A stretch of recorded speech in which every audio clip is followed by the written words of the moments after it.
sport, talk, music, drama, news, music, lifestyle, news, talk on SAFM 104 to 107. Thank you, Lulu Gabu. We're into the second hour of SAFM Literature. I'm Karabo Kholeng. Good afternoon to you.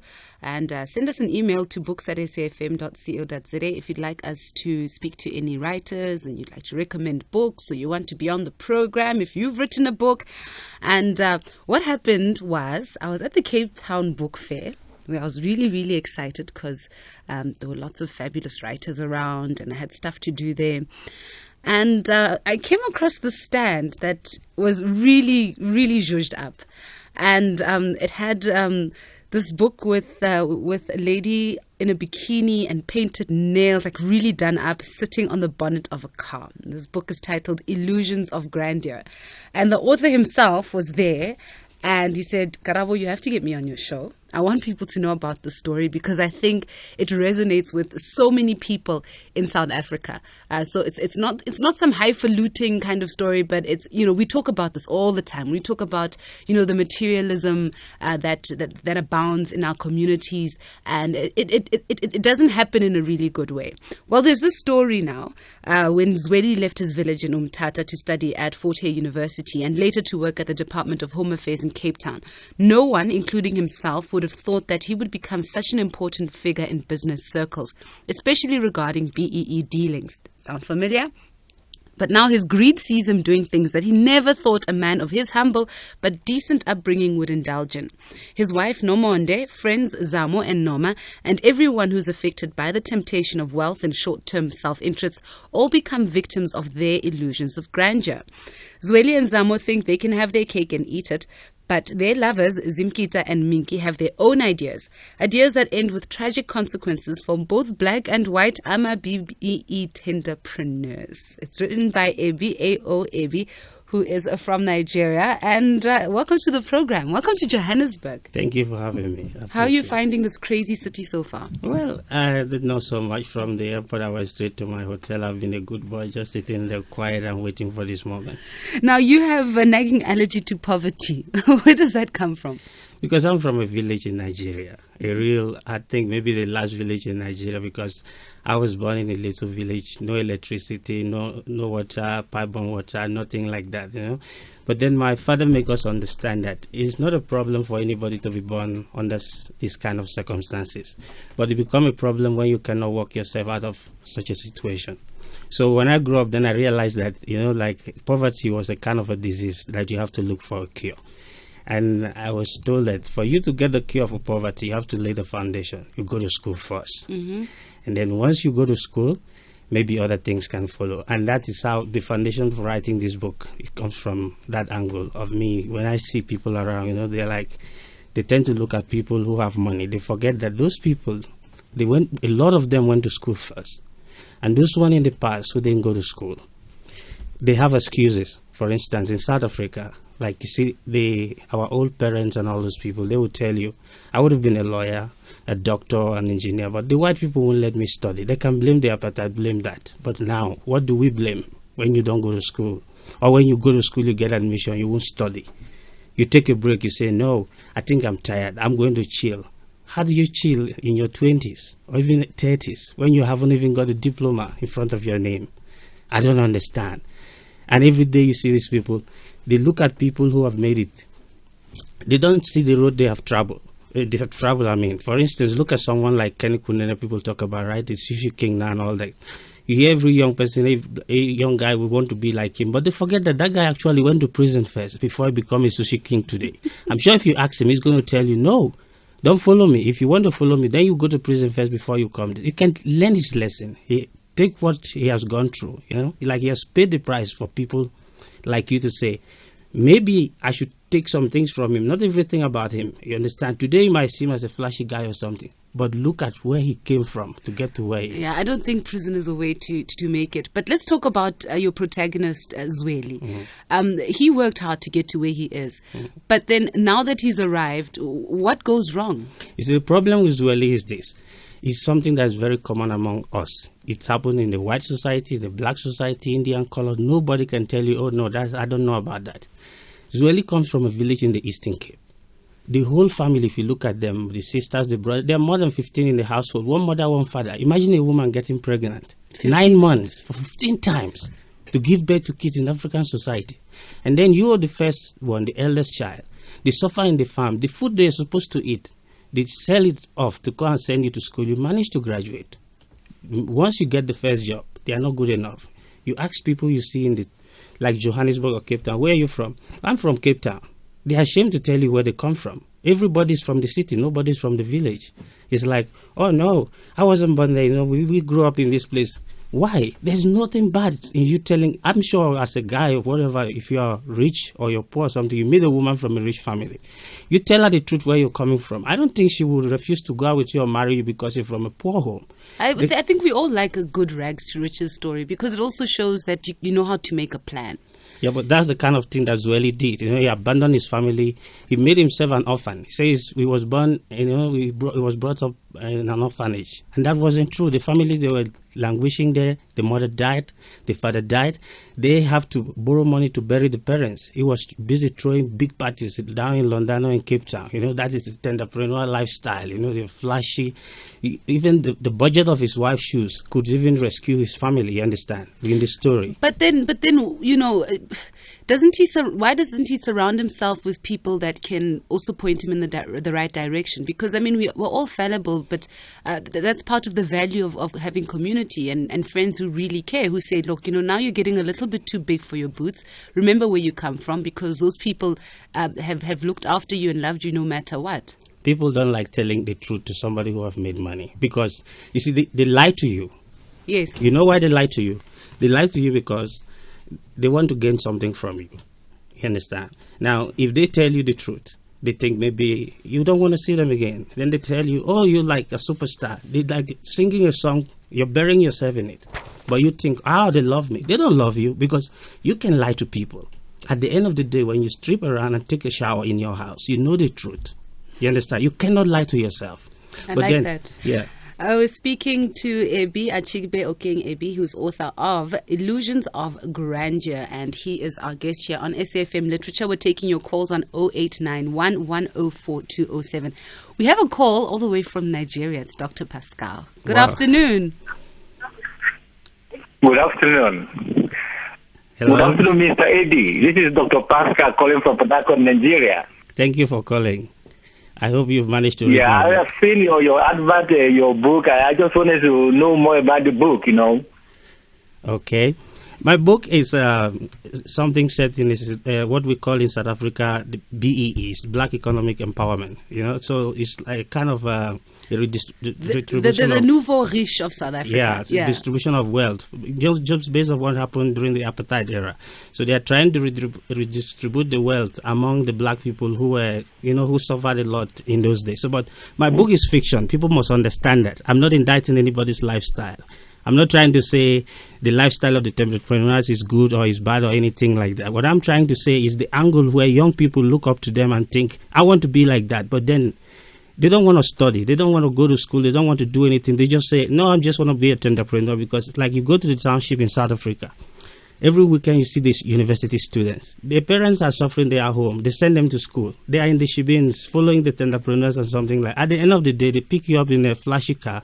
Once they are done with you, they dump you back. Maybe they leave you with either HIV, AIDS, or maybe unwanted pregnancy. And where will you take this thing to? Your grandmother, who has not asked for this, the little pension she has. This is what you're going to go and burden her with. Something, you know, you should come home with something and give her like a gift. Granny, take. But no, the reverse is the case. Every day they are in line, trooping to go, like weekends in South Africa. Even I think across African countries, it's like it's Christmas. They're excited. Thank God it's Friday. But you don't have a job. Thank God for what? You should thank God that you have your books to read. People queue in a line and die to get admission to universities or even to colleges and all that. But they don't study. Once they get in there, they forget why they are there. People stay 10 years, 7 years. They haven't graduated. So Dr. my book, Pascal? Does that help, Dr. Pascal? Hello? Yes. Are you still there, Dr. Pascal? Yes, I'm here. Yes. Would you like to say Yeah, anything? I didn't get him clearly, but I would like to have a copy. So I would love him if we can send some copies to Nigeria too. I would like to have a copy. Maybe people from my schools and schools around us can also have a copy too. You know, I like the storyline of the book. You know. Yeah. All right, that's wonderful, Dr. Pascal. We're going to put you on hold, and our producer will take down your postal details, and then Ibi will get a copy to you. Is that fine? I'm going to Nigeria to launch the book by the first week of August. So they're busy with advert and things like that. So the book will be in the stores in Nigeria by latest first week of August, you know. Okay. So you would definitely have an opportunity, and I will sign a copy for him when I come to Nigeria, if I can get the details from you people. But then now, how do you get the idiom and the lifestyle of South Africans? How are you able to produce it so convincingly, considering that you're not from South Africa? How did you get that right? I live here. I'm a South African citizen. South Africa have become part of my life. Like, what inspires me is the things I see. I'll give you an example of a story. Here in Langa, in Cape Town, there is a woman who sells groceries, just some few fruit by the train station. Every day, even if it's raining, it's sunny, she's there. This woman has no education, has nothing.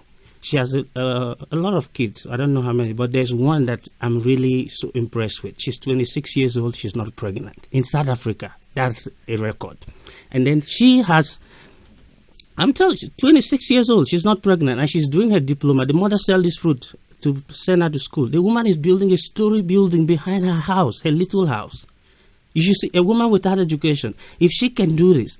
And then there was a day I stopped by. I went to greet the woman, you know, like I launched the book. I thought maybe she read. She said, no, I don't read. So when I went there, that's the first time I saw her daughter. I said, what are you doing here? It's so cold. It's holiday or something. She said, no, I don't go to anywhere. I'm at home. I'm going to help my mom to sell or something. Other people, kids like her, they'll be in some man's house somewhere, you know, it's holiday.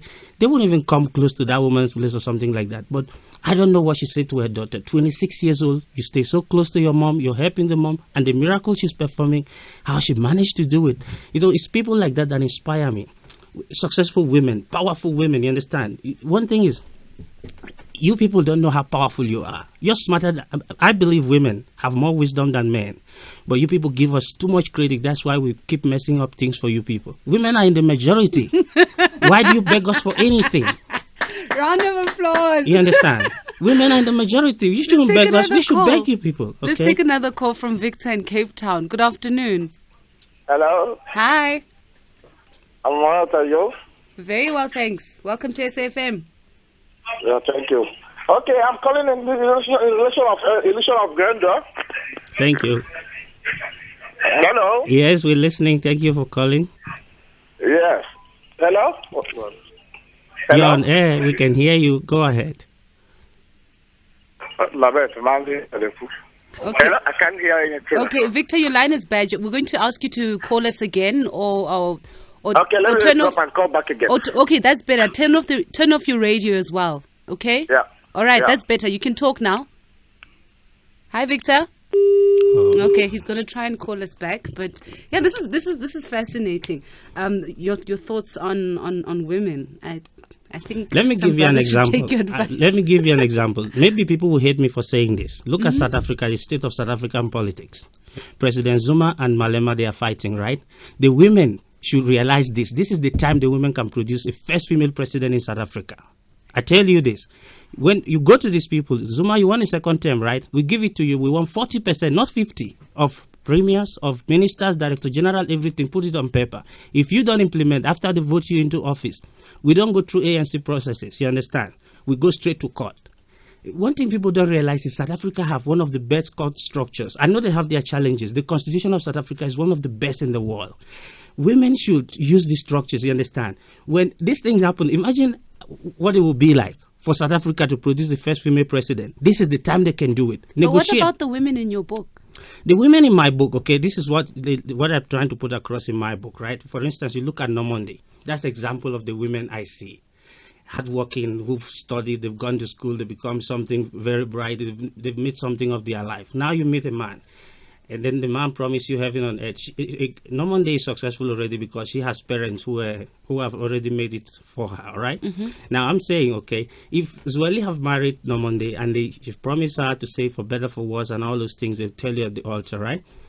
and he decide tomorrow to say, he goes out of the marriage and say, you're not good enough, and go carry someone like Zimkita or Minky. Yes. It could be white, could be black colored or Indian, right? You shouldn't feel bad. You should take Zueli to court. You understand? Zueli should leave the house for Nomonde. You understand? Go get himself a flat somewhere with Zimkita. It shouldn't be Nomonde who should leave. You understand? Because you've introduced Nomonde to this lifestyle. Forget that you become a entrepreneur or something, and Nomonde is an accountant or something, right?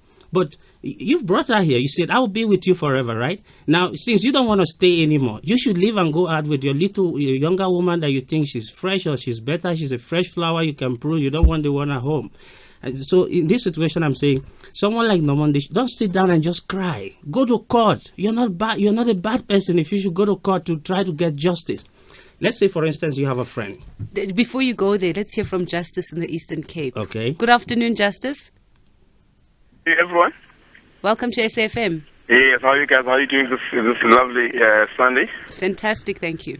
Thank you. You know, I'm listening to the author there in studio, and I'm thinking, you know, I just want to know, maybe before I go on, where did he grow up? Did he grow up in South Africa or he grew up in Nigeria? I just want to know that, you know, before I go on. I grew up in Nigeria and I've been here for a few years. Yes. The reason I'm asking that is that the issues he's raising, you know, we all know them, but you know, for someone, you know, I just want to compliment him, you know, for someone who did not grow up, you know, in our setting, you know, in Nigeria. I mean, it's a totally different countries. Maybe politically it might be the same, but I just want to say, you know, the way you've highlighted the issues, you know, in your book. I haven't read your book, you know.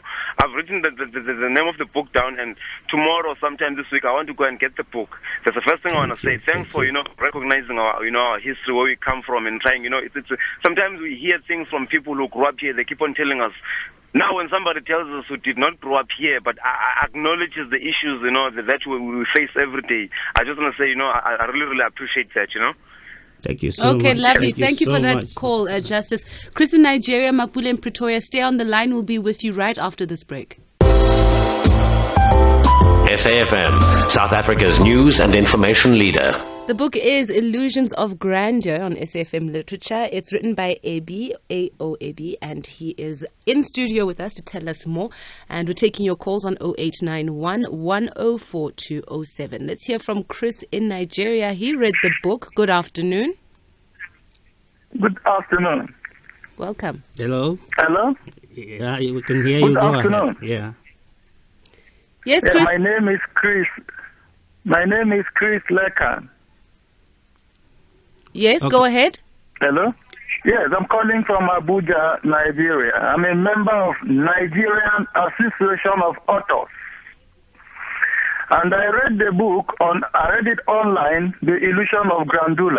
And I said, let me hook up to the author and find out why the book is coming at this time in South Africa. Okay. My problem now is you are in Nigeria. You don't really know what goes on here, but I happen to believe that what happened to one black society it affects other blacks in other society. And now in South Africa, for instance, you can see that there are a lot of our girls here. You hear they arrest them in overseas, especially in Asian countries, pushing drugs, doing all those things. You understand? You see here teenage pregnancy.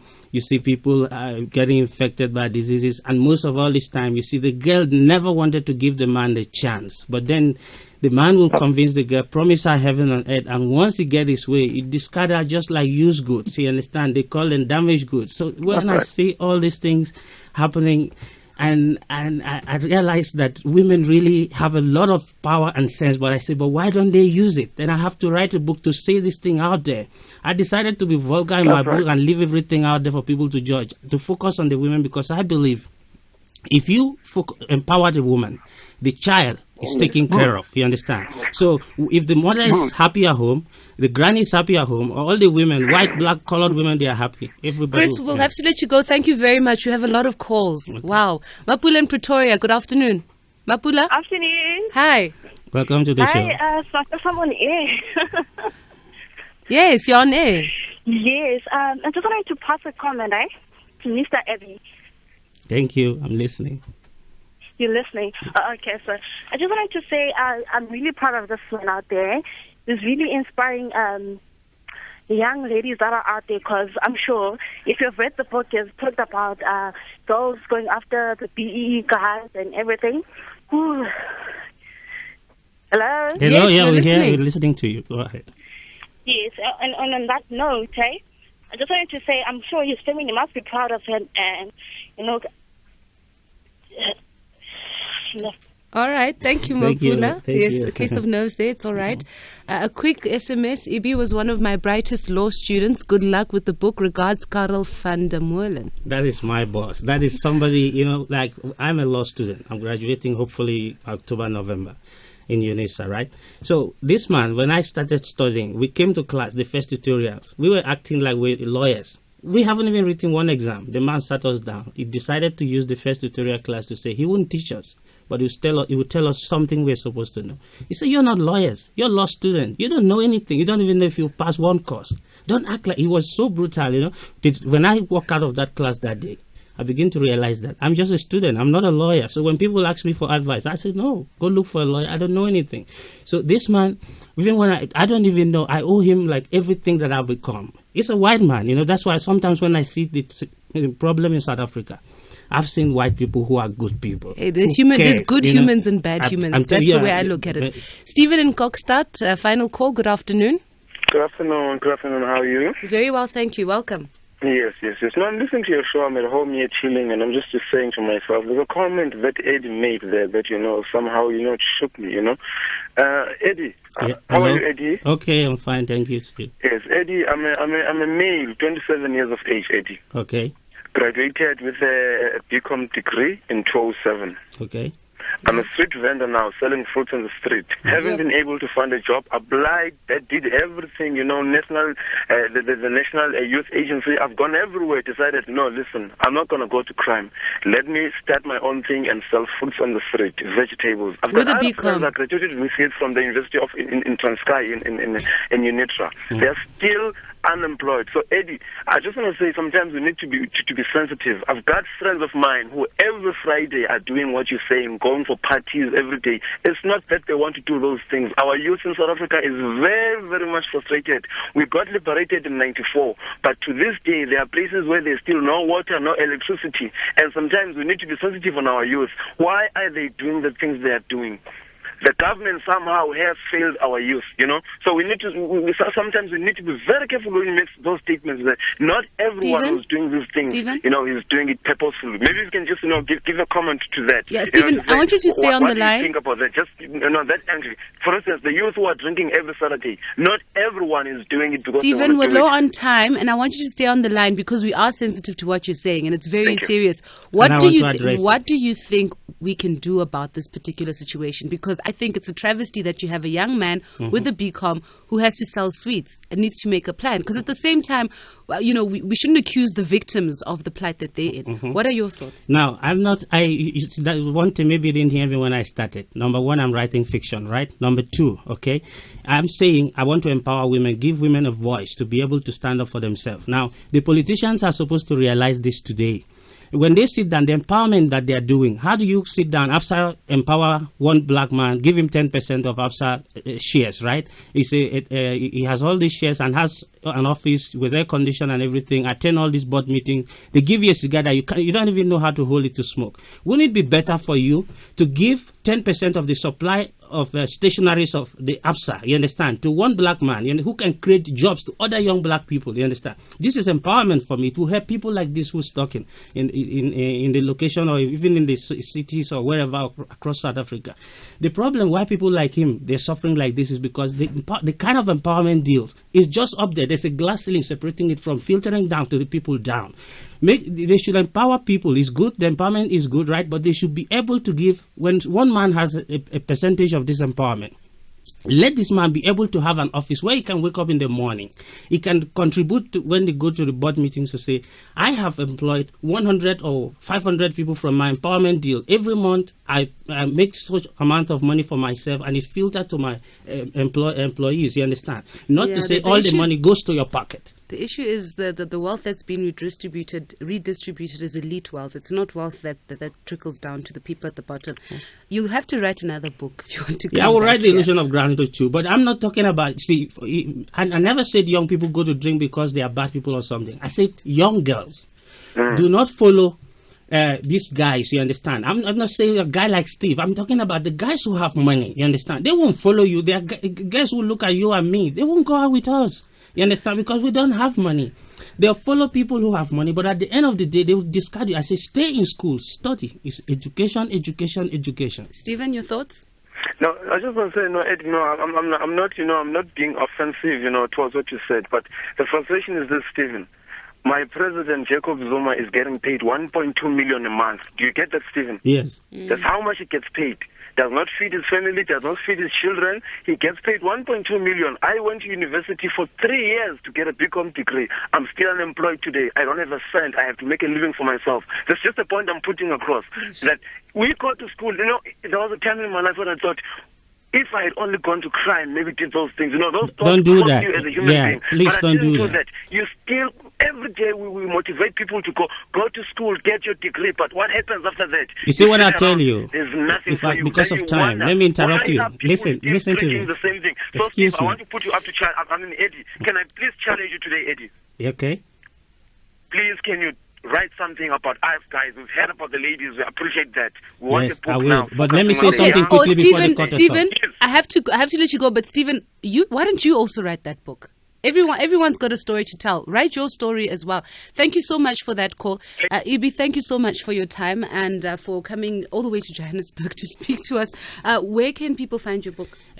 Exclusive book, all the major booksellers, CNA and bargain books and all that. It's 250 Rand Yes. and you published it yourself. Yes, it's Not a bad self-published. job. I'm impressed with the binding because a lot of the self-published books, the binding and the kind of paper that and is it's going to used be on is- ebooks very soon. I'm working with Kalahari. They've given me a deal, but I'm still considering it. I haven't signed yet. So Good luck. I hope we can come to some agreement soon. Good luck and thanks for joining us on Thank you so SAFM. much for having me. Thank It's Ebi Achigbe Okeng Ebi, author of Illusions of Grandeur. His book is 250 Rand and get yourselves a copy. When is your launch in Nigeria? Somebody wanted to know. Okay, maybe I haven't fixed a date, but the first week of August. What's hopefully. your website? Yeah, my website www.ebiokingbooks.com. ebiokingbooks.com. Then you can find out all the information you My need. details and are everything.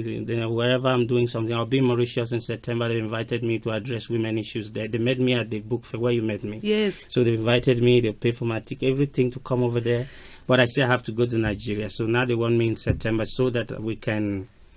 Lovely. Be able to, there's a book fair there, so they want me to come there. That's great, and also congratulations to Nigeria because I think it's the World Book Capital for next year. It was announced this week that by the International Association of Publishers that Nigeria is the World Book Capital for next year. So yeah. Can I say something quickly? No, out of time. All right, Sorry. Okay, all right. Sport, Talk, music, drama, news, music, lifestyle, news. talk on SAFM. 104 to 107. Thank you, Lulu Gabu. We're into the second hour of SAFM Literature. Good afternoon to you. And send us an email to books@safm.co.za if you'd like us to speak